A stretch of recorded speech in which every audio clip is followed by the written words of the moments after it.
All right, today we're excited to have one of our own. John Pisano comes from the congregation. John Pisano has worn some very different hats: telemarketer, hot dog vendor, library assistant, United States Marine, video game tester, English student, and most recently, student at Star King School for the Ministry in an attempt to earn an MDiv and chaplaincy certificate. He hopes to become a hospital or prison chaplain. He is also studying to become a death doula. He found religion when he found First Unitarian of LA a few short years ago. He is a socialist and non-theist. He lives with his partner Midge and his roommate, Samosa Chat, Esquire. I imagine that's a cat. It feels like a cat, not a dog. Yeah.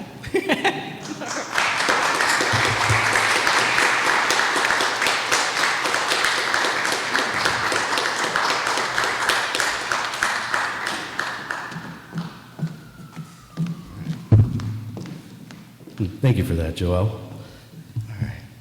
Okay. Hi, everyone. I really like Joys and Sorrows. I think it's a beautiful ritual. It's one of my favorites. I love the imagery of it. I talked about the stone, the splash in the water, and how the ripples that burst outward in concentric circles, they represent our interconnectedness. I think rituals work best when they are an invitation, when they allow you to choose how you participate. So I invite you to join me today as I talk about ritual and how I see it. My hope is that together we can create a space of newness and nearness, making something original. Joys and Sorrows, in fact, was one of the reasons I became a member of First Unitarian. I find it peaceful and affirming. It asks us to reflect on the good and bad aspects of life, to engage with Fortuna's wheel and realize how capricious the world around us is. The thing is, though, I never actually participate. I never get up and stand in line. I don't approach the basin. I don't choose a stone carefully or slide it into the water. I prefer to observe. I like to be a spectator. Maybe it feels safer. It's a way to avoid all the eyes on my back as I select a stone. The sudden awkwardness comes into my limbs and makes me question whether I can even drop a rock into the water, let alone walk back to my seat without embarrassment. Recently, however, I have come to realize that, in a way, I have been participating. In fact, myself and everyone else watching are participants, as vital to the process as the ones dropping stones. Ritual has a way of extending into the audience, of enveloping us in its spell. When we focus on the happy or troubled as they reflect on their circumstances, we supply something that is central to the transformation of the personal to the communal. One way I see Joys and Sorrows is that it externalizes feelings that are often too large for a single person to experience alone. Those who are watching are not just witnesses, they are caregivers and celebrants. Our attention is an act of creation. We become part of a feedback loop between people feeling too much and ourselves who can bear some of the weight. There is something palpable from people gathering in love and support. Just as a stone dropped into water causes a complex reaction much greater than its initial impact, so does the person dropping the stone send out ripples of feeling and connection that gather and bind those involved. Let's just feel that for a moment, gathering in solidarity. I think about ritual a lot. It's become one of my areas of focus, and totally by accident. Like so many things, ritual can seem simple, but ends up being incredibly complicated. When that word comes up, we probably imagine some different things, maybe some of the same things, maybe some things unique to our culture or family or ourselves. Attempts to narrowly define the essence of ritual end up running into a myriad of contradictions and exceptions. Can we define a ritual by how long it takes, or how many people are involved, or whether it accomplishes what it sets out to do? It's a cliche to look to the dictionary for insight, but let's try. A simple dictionary definition of ritual says it is a religious or solemn ceremony consisting of a series of actions performed according to a prescribed order. Okay, so it's a ceremony. Well, what's a ceremony? Well, a ceremony is a formal, religious, or public occasion. Okay, now we're getting into what's an occasion. An occasion is a particular time or instance of an event, and so on in that manner. But what these definitions point to me, is that ritual is a kind of container. It's a container of time and space. That's why an invitation is so important, because it is a different kind of space. It relies on the sincerity of its participants. To intrude or be compelled to join in are, in my mind, violations of the space. A container has an opening, a way to get in and a way to get out. That's the most important thing about ritual to me, that we can safely enter and exit at any time. We've entered this space here, some of us in person, some of us virtually. We know how to get in and out. It should be comfortable and comforting. It should ask of us only what we are willing to give. As humans, as living things with limited lifespans and memories and senses, we live in a mysterious universe. But we shouldn't think that mystery itself is a feature of the universe. It is rather a feature of our own minds. We are limited in our ability to know and comprehend the universe. So for me, ritual is one way that humans, and maybe other creatures, can interface with parts of mystery. It can be a way of confronting critical feelings or situations that we don't know or understand, and that we may never fully know or understand. It allows us to wander between speculation and uncertainty. It opens us up to new ways of seeing. Let's return to the formal definition. A ritual is a religious or solemn ceremony made up of a series of actions done in a certain order. But is it that simple? A carpenter builds houses according to a certain blueprint. They perform a series of actions done in a certain order, and very solemnly, I would hope. Yet most people would agree that it lacks the flavor of ritual. Does the ritual have to be religious? Does it have to be solemn? Do the actions have to be done according to a certain order? Personally, I think there is plenty of room in ritual for spontaneity, for disorder, for mistakes. If the container is maintained, then it all becomes part of the ritual. For example, the Sundance ceremony of the North American Great Plains people contains both order and great improvisation. Which isn't to say that building things can't also involve ritual. Some religions recite prayers when breaking ground on a new church. In the barn raising tradition, the master carpenter places a wreath at the building's highest point and makes a toast. Ships are often christened with bottles of champagne. Cornerstones are laid with meaningful inscriptions. It is as if, through these momentary rituals, we can infuse some of their magic into what's been made.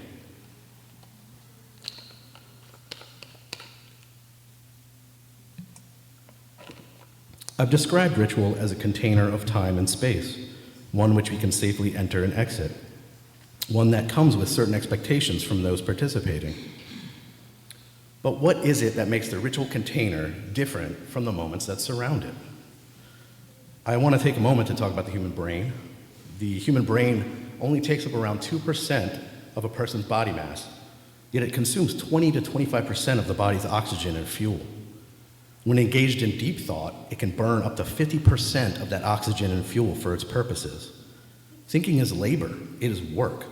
It consumes our energy and we produce something from it.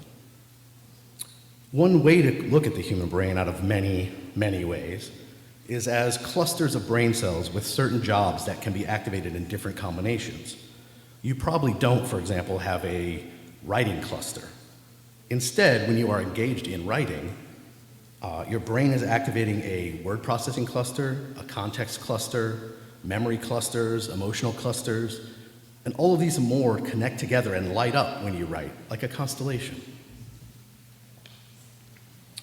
Rituals, then, are different in part because our brains employ unique clusters of cells when enacting them. Thinking results in outcomes. Even if many of them would be considered imaginary, it still took real labor to create them. Our brains expend energy processing and sorting and calculating and guessing.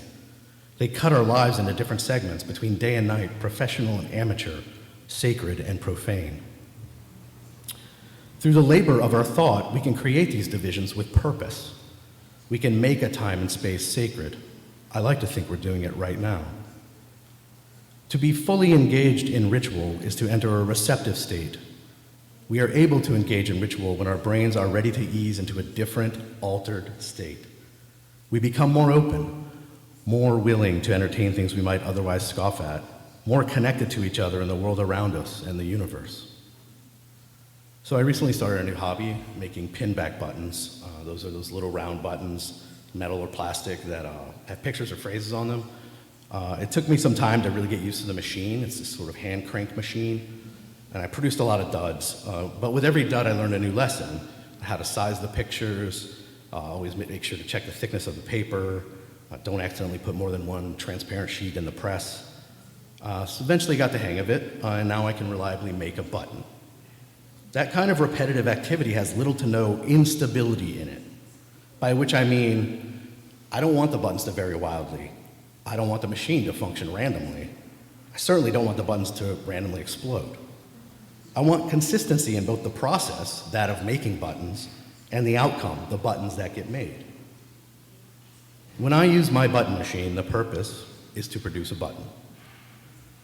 So in my estimation, rituals are different from other repetitive activities because they contain instability. There is a rhythm or order or other framework to the process, a consistency. However, we could say the results are inconsistent.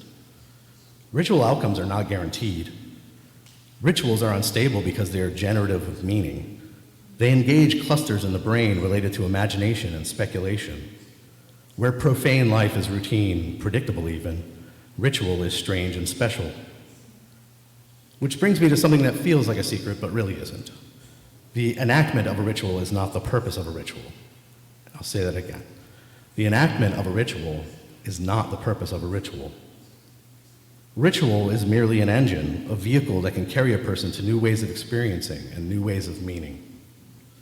Consider the practice of repeating a mantra. Is repeating a mantra done in order to get better at repeating mantras? Why then repeat a mantra? What is its purpose? I think a mantra acts as a focal point for our cognitive energy. We expend calories in maintaining it. We are challenged by the process of repeating it. Eventually, the mantra may lose its explicit meaning and become a catalyst for transcendent experiences. Ultimately, the mantra is not the point. The brain lighting up in a constellation of imagination and meaning-making is the point. It could be said, in fact, that everything other than the mantra is the point. I got tuned into ritual by a 2019 horror film called Midsommar. In the end of the film, a group of women wail together in grief for a woman who was wronged. Through their ritual grief, they welcome her into their fold. Being a horror film, there are a lot of other things going on, much less wholesome, but I was fascinated by this scene. I feel that far too often grief goes on in private. That privacy, that silence can create a tremendous emotional burden for the person grieving and those around them. What if there were a way to distribute some of that grief? So my first encounter with joys and sorrows was eye-opening. What if there were a way to distribute both our grief and our happiness? What if we could share the best and worst openly with the expectation that we will be loved and supported? Even if the joys and sorrows aren't written down or spoken aloud, even if the only thing that happens is a stone dropping into water, the witnesses still extend their concern to the person dropping the stone. They may consider them and what they are thinking about. They may wonder why the person dropped a single stone or 3 stones or dropped no stones at all. Maybe they think, I haven't talked to that person in forever, I should see what they're up to. And that kind of care, that kind of consideration for another is a felt thing. For those dropping stones, they may enjoy the feeling of being held by the community and holding people in return. It can make people feel as if they are not alone with their feelings, that others know of joy and sorrow. The greatest thing about sharing your feelings is that it doesn't diminish your own store. Compassion is an infinite resource. Sharing emotions can soothe us. It makes me happy to hear of someone else's joy. It makes me sad to hear of someone else's sorrow. And I hope that by my hearing them, the joys become more joyful and the sorrows less sorrowful. One way I've come to look at ritual is not as one kind of activity, but a spectrum of behaviors and activities that can place people into receptive mind states where they're free to speculate. This, to me, is one way that humans can engage with rapid change without being overwhelmed. Ritual can be a way to manage our strong emotions, from awe to joy to sadness to grief. Ritual can change our perspectives and alter our perceptions. It can overturn paradigms. So far, I've described some positive things that rituals can do, but there are things that ritual can do that I would consider negative. These things are typically found in dogmatic rituals, rituals cemented in time and sometimes in space. Dogmatic rituals don't allow for spontaneity, they don't allow for mistakes. They're too rigid, squashing whatever new meanings might be generated in favor of strict doctrine. They impose on their participants. I think that rituals based around control most often suit people desiring control. The receptive state that people enter in rituals can be exploited. There are rituals that reinforce oppression and bigotry. There are rituals built around exclusion and othering that convince people they are different and better than other people. There are rituals of violence, of compulsion, of exploitation. There are rituals that destroy rather than create. Many rituals of the past are full of troubled history. It is as if they are infested with ghosts. Some of us may be called then to be ghostbusters, to reclaim old rituals and rework them, to exorcise the lingering spirits of hate or control or suppression, which may be possible if we can cast aside the bonds of tradition to pursue liberation. Others may feel that what we need are new rituals, rituals built from our current understandings, fed by our scientific and emotional and moral knowledge. I feel that both of these approaches are needed. We should reckon with the past, but we don't have to reject it completely. There is still value there. Tradition is not always a restriction. We can draw from old wisdom to build a new world.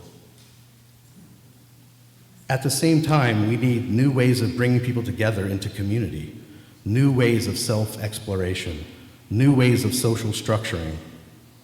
We need to build rituals that let us know who we are and who others are, so we can communicate in ways that uplift. We need these things to help guide us toward a worldwide loving community. The poet William Stafford wrote, "If you don't know the kind of person I am, and I don't know the kind of person you are, a pattern that others made may prevail in our world, and following the wrong God home, we may miss our star." Imagining and reimagining ritual requires both caution and boldness. We should practice caution. We should approach old rituals with restraint and care. We don't want to jettison the knowledge and wisdom that has preceded us. At the same time, we don't want rituals that oppress or spread hatred. We must be sure we are using the strengths of ritual responsibly in a way that widens our horizons and fosters connection. But there is nothing holding us to the exact rituals of the past. When our needs are no longer being met by the ritual, we should not wait for ourselves to change in order to fit the ritual. We should change the ritual to meet ourselves. We can stretch our imaginations as wide as they will go. We can bring in our own experiences and feelings and desires. We can make something new and vital that binds us together at the same time it frees us. Let us reclaim the old and make the new together. Let's weave a pattern together that may prevail in our world. Thank you.